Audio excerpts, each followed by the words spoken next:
Mount Everest has been called a graveyard in the sky. Over 300 climbers have died trying to reach its peak. Nearly 200 of their bodies are still there, frozen in place. The mountain holds them and doesn't give them back. In the death zone, above 26,000 feet, your body starts shutting down. Breathing gets hard. Thinking becomes slow. Some climbers collapse and never stand up again. But not every death on Everest is just about bad luck or bad weather. Some are the result of bad choices, and one of those choices was made in the name of attention, a marketing stunt. This is the story of Lam Babu Sherpa, a respected mountain guide who lost his life, not for glory, not for a world record, but for a publicity stunt. It started with a very bold idea. An Ireland-based social media company called Ask FM wanted attention. Ask FM is a social network that allows people to ask and answer questions, much like Quora. The network pays people to answer and ask questions in cryptocurrency. In 2018, they were launching their own cryptocurrency and planned to promote it with a big stunt. The plan? Send climbers to the top of Mount Everest and bury a hardware wallet loaded with $50,000 worth of Ask tokens. Then challenge people to climb Everest to retrieve it.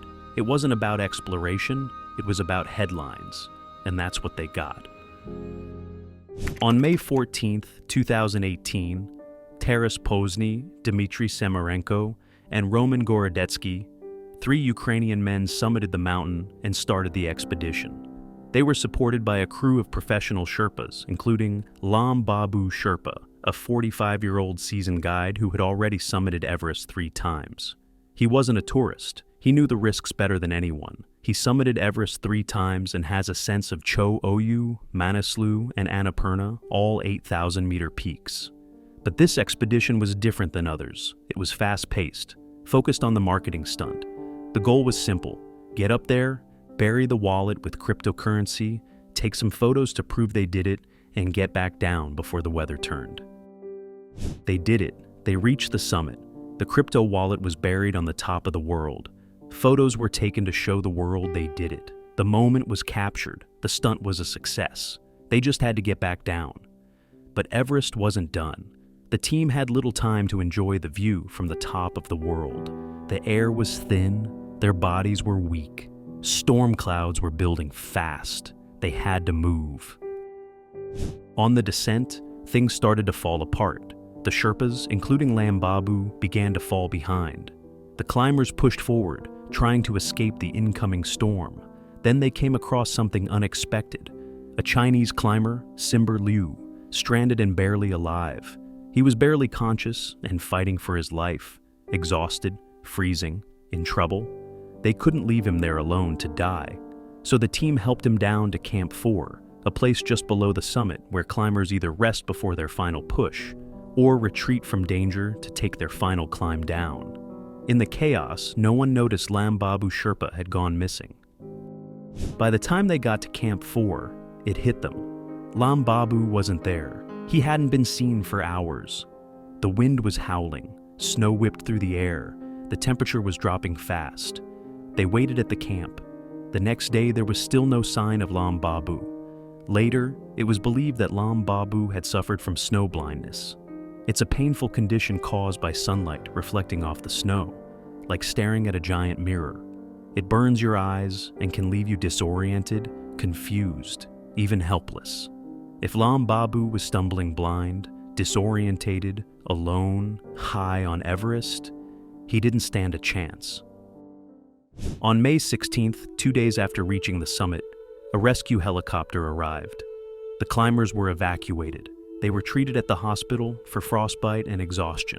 Shortly after, one climber, Taras Pozny, posted a photo on his social media from his hospital bed. He called the climb an absolute adventure and said that he needed to rest, but he didn't mention Lam Babu at all. There was no tribute, no word about Lam Babu.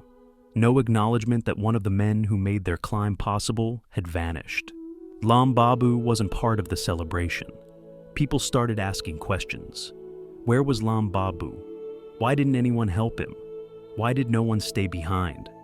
As the story spread, people were angry. The stunt had cost a man his life. Later on, in a written statement to Outside, one of the climbers, Simarenko, criticized the support they received from Lam Babu and Mingma Sherpa, who both worked for Seven Summits Treks, a low-cost Nepal-based guide company. We could tell by the look of them that they were inexperienced and had to clarify if they had ever been to Everest before. They barely understood English and basically were porter Sherpas. He said they carried extra oxygen bottles and often lagged behind the three climbers. This wasn't just another Everest tragedy. It was one driven by marketing. Ask FM had paid for the expensive expedition. They wanted attention, and they got it. But at what cost? Lam Babu wasn't a wealthy climber chasing a dream. He was a Sherpa guide, one of the many who risk their lives daily so that others can stand on top of the world. They carry the weight, literally, tents, oxygen, supplies, and too often, the burden of poor decisions made by others.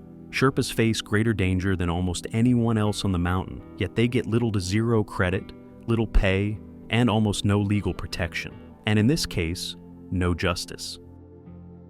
The backlash was intense, but legally, Ask FM faced no consequences.